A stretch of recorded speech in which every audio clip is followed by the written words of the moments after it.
So night one, I heard about Leslie's case. I heard all of it. I heard the severity of it. I heard the gore. I heard how awful it was, how terrible she was. I heard what a monster she was. And I understood. Welcome to today's video. As you can tell by the title, we're gonna be talking about a girl that I was in prison with that was on the TV show Snapped. And that is the reason why she was in prison, because of this case. It's a very serious case, but before we get started, I just want y'all to know I'm not glorifying or glamorizing going to prison. There's nothing cool, fun, or funny about going to prison. It is my intention with this channel to deter you guys from making the same mistakes I made, and also just to share my past with you. I want this to be a good place, a positive place, and if I can overcome all of the things that I've overcome, addiction and prison and a DHS case and all of these horrible things, drug dealing, an abusive relationship, if I can overcome all of these things and be a stronger, healthier person, anyone can. I'm not stronger, I'm not better. I just decided I was done living that life. So sometimes when I share stories on my channel, I'm trying to take you back to that place with me. I'm trying to take you back to my mindset. Sometimes that doesn't come across the way that I intend it to come across. You know, a lot of the stories that I tell, it might seem like I'm distant or I'm cold or I have no sympathy. Sometimes I make jokes because I'm a human, and I'm actually not serious 90% of the time. 90% of the time I'm making jokes, so I do understand this channel is serious, but I'm not a very serious person. I make jokes, and if I do make something lighthearted, I want you guys to understand it's just my personality. It also was a coping mechanism for me back in the day to make a very difficult situation fun or funny. I was also not the kind of person to go to prison and be depressed, which is strange. It's difficult for me to say that because I do battle with depression, but I wasn't going to be the person that was crying on her rack, on her bunk every single day. I tried to make the best out of every single thing that I had gone through, prison being one of those things. So I feel like that was a very rambly way of saying, I really hope you guys enjoy this story. Thank you so much for supporting me on this channel and understanding that sometimes I make jokes about very serious things or I'm lighthearted with things. It doesn't mean that I don't understand the severity of the topics that we discuss on this channel. So without further ado, let's get into today's story. So the year was 2012. I hit the compound at McPherson Prison. It is a maximum security prison in southern Arkansas. My charges being possession of meth, delivery of meth, and a gun charge. And I will leave why I went to prison and all of the sentences that I have received in the description box of this video. That video is also a little old and embarrassing and like, ew, but whatever. So at this time in my life, I was also 6 months pregnant. I will leave more stories in the description box of this video. So definitely go check those out if this is the first video you're seeing of me and you have no idea why I went to prison or the story behind that. I will leave that down below. So I went to a maximum security prison to be classified. Because I was pregnant, the classification committee was going to stipulate me to go to a medium security prison, which is a lower level security, because I was pregnant, and that was for the safety of my unborn child. However, that is a process. With everything in the Department of Corrections, it takes time. So I had to be at this maximum security prison for 3 to 4 weeks. I was then transferred to the medium security prison, which is Wrightsville unit. And then 2 months after my daughter was born, I was kicked out of the medium security and sent back to the maximum security prison. I know that sounds a little bit confusing. I beat up a sex offender. I also did make a video on that, and I will leave that in the description box as well. But for the sake of today's video, the minute my feet hit the compound at McPherson and I was put into my barracks, it was in housing unit, it was barracks 6, housing unit 1. Leslie McCool lived in barracks 3 across the hall in housing unit 1. The way that it looks is it's like an octagon. Octagon is 8 sides. I think was there 8? Maybe there was 8. So let's just say it was 8. It was an octagon, and the officers sit in the little octagon and they overlook all of the housing units. So we would see Leslie walk in and out of her barracks. So my first night in housing unit 1, barracks 6, I saw Leslie walk into the bubble and go to her unit, which is unit 3, I believe. As soon as that happened, other people also recognized that's Leslie McCool, and they started talking about her. Now, this is my first night at McPherson. I've already heard her name, and I'm like, who is that? Like, I have no idea. And one of the girls is like, New York, this girl was on the show Snapped. She stabbed her mom 70 times. And I'm just like, no, like, no way. Like, no way. You have to be making this up. Because a lot of times we're in prison, we're bored, Women are just naturally a little more chatty and gossipy. However, men also do talk a lot in prison because we're bored. Like, we're bored. So night one, I heard about Leslie's case. I heard all of it. I heard the severity of it. I heard the gore. I heard how awful it was, how terrible she was. I heard what a monster she was.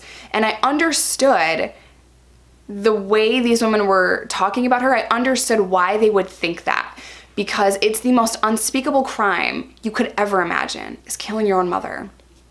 Well, I still had to do my time, and long story short, I get classified. I go to the medium security, do a little bit of time, get kicked out after my daughter was born, and I came back to the maximum security prison. People would talk about her a lot. So she helped run a program barracks called the PAL program. So she was working for the chaplain, and that would require her to walk in and out of different units. That would require her to go up front, get paperwork. She basically had free reign of the compound at that time. So she was walking all around all the time, doing things for the chaplain, in and out his office, like whatever. So she also taught a class in that program barracks. I would see her walk around all the time, and every time she did, that would cause whispers, and people would talk about her and mention her like, oh, you know what I mean? Like that kind of shit. And part of me just felt bad because I understood that not only has she been here for 8-9 years, this has probably gone on her entire sentence. This is a very high profile case. This was on a TV show. This made headline news for months, you guys. So this was a tragedy. Her family was very well known, very well off. In Little Rock, they own a printing company. So this was just a shock, a massive shock to this town. And it, like I said, it was plastered all over the news channels, all over the papers for months and months and months. They thought Leslie was going to get the death penalty, and she ended up getting life. So I want you to try to understand a little bit. When you commit a crime and it is plastered all over the news, inmates see it. They know why you're there. That could be a good thing, or it could be a very bad thing. It could give you a little bit of credibility. People aren't going to mess with you, or it could be very dangerous for you because everyone knows who you are. Everyone knows every detail of your case. You know, it could go either way, right? So I love abnormal psychology. I am a psychology major in my 4th year, and in March I will have my bachelor's degree. I love it. I love studying the human mind. I studied the human mind long before I ever became a student. I absolutely love the human mind. And to me, the TV show Snapped is a big deal because they talk about what makes a person snap like that. So let me give you a little bit of a backstory on who Leslie is before we get into meeting her and me spending some time with her. Born in 1976, Leslie Ballard grew up in the lap of luxury. She was the only daughter of Lester and Janie Ballard, the millionaire proprietors of a successful Little Rock, Arkansas printing company. Leslie lived the life that a lot of girls would be jealous of because she had a wealthy family and she went to a real nice private school. She would go to her dad, and her dad would give her anything she wanted. But for all her wealth and privilege, Leslie had a hard time making friends. She was a very sheltered child. She just stuck with mom and dad. 3 peas in a pod, did everything together and hung out together. Leslie graduated with honors from the University of Arkansas in 1998 and earned a master's degree in business the following year.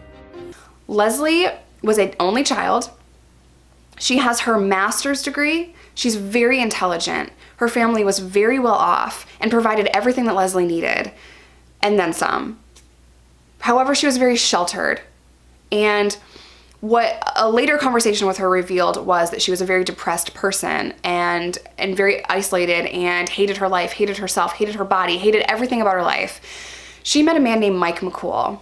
This man was a multiple-time convicted felon and also did bodily harm to another person at a very young age, and he joined the army to kind of, he's also very old, laws were very different. He joined the military to try to make this go away. He served a little bit of time, but Leslie's parents knew that this guy was a troublemaker. They did a background check on him. They saw his record. They saw that he was a danger, and they did not want their daughter dating this man.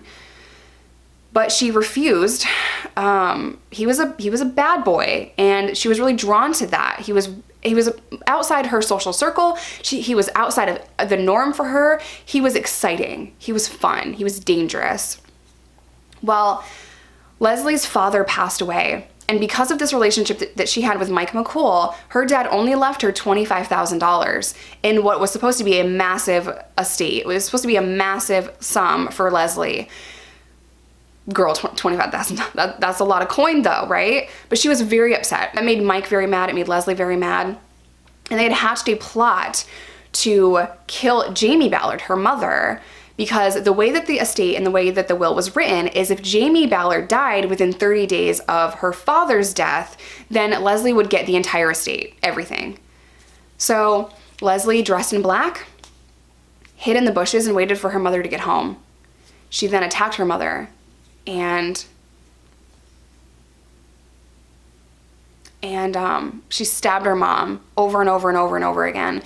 And having watched the TV show after I met Leslie, my heart sank. My heart just sank.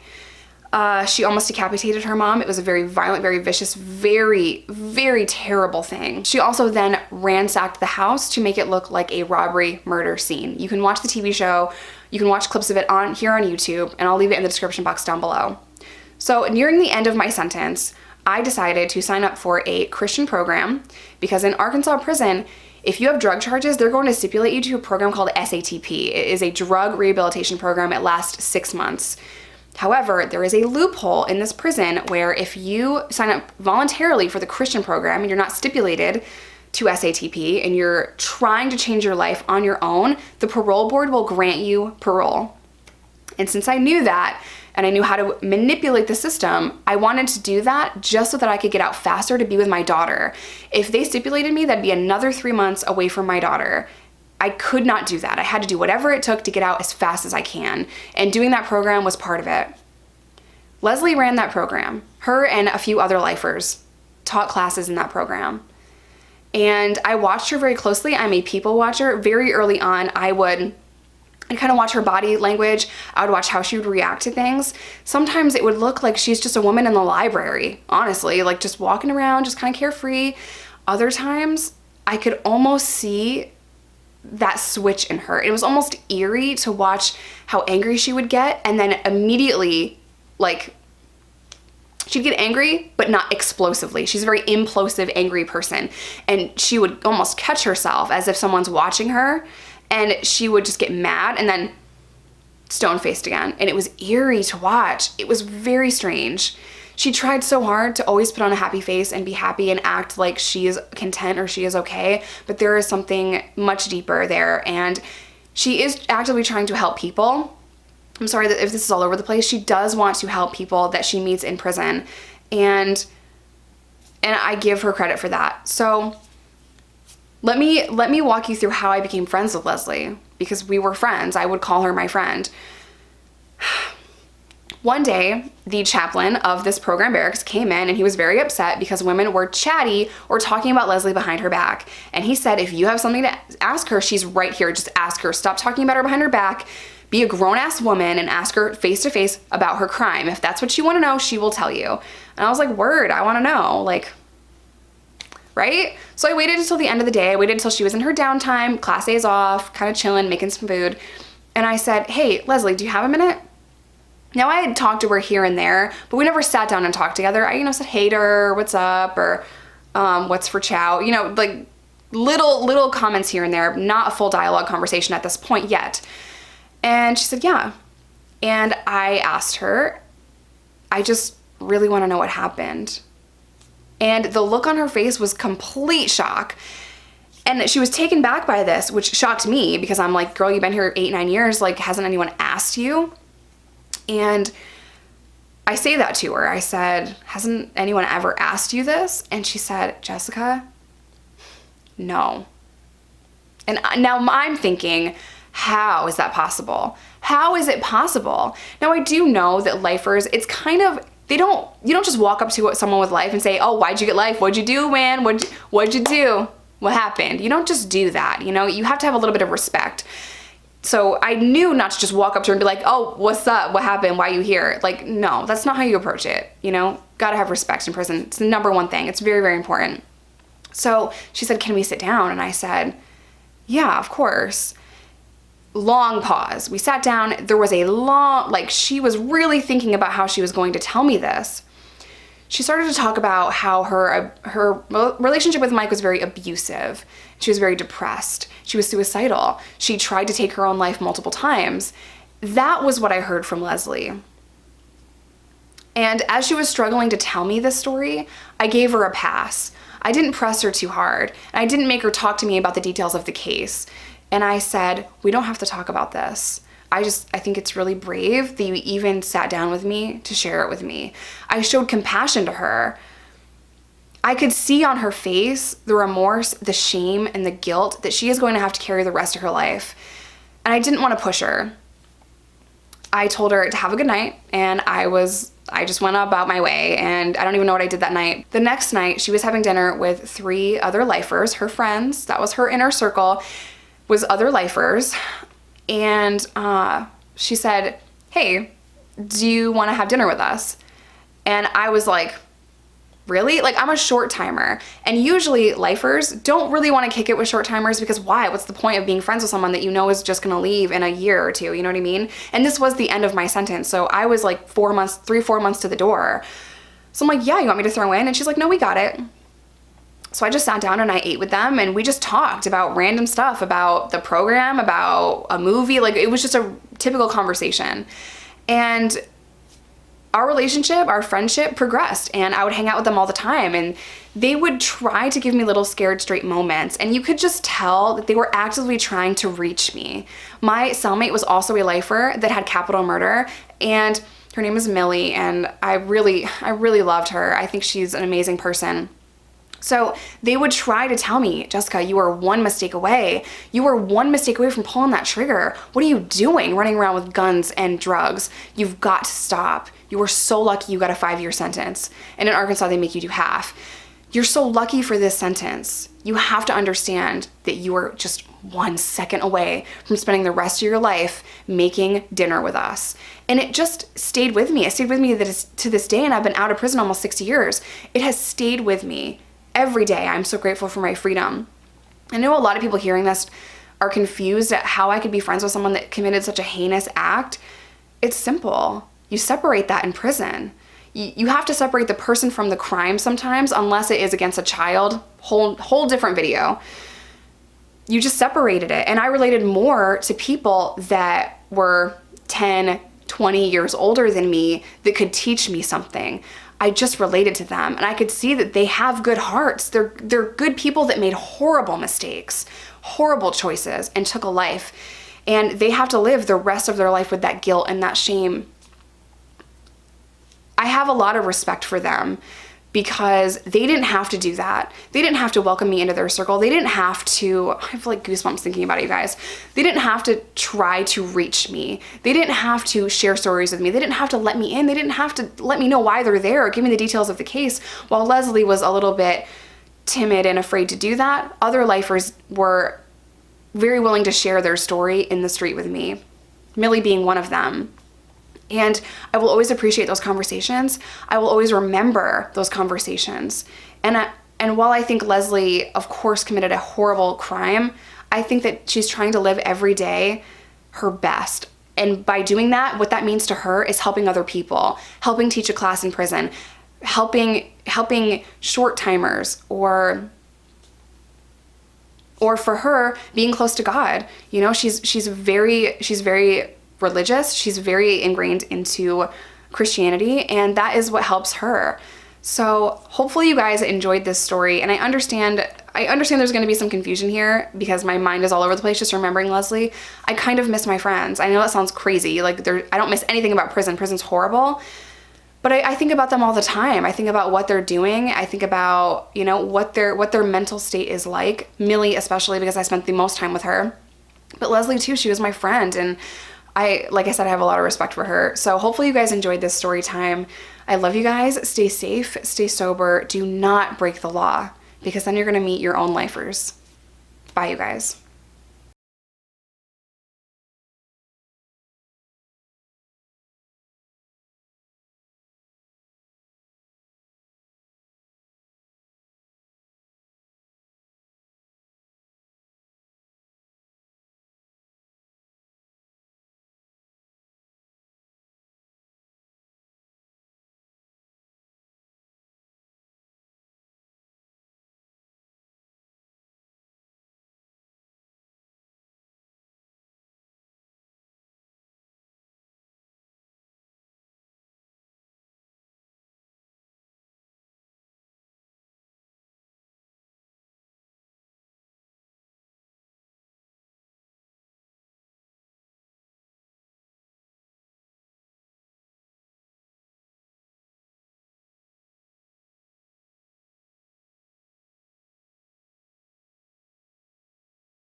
prison without parole if convicted.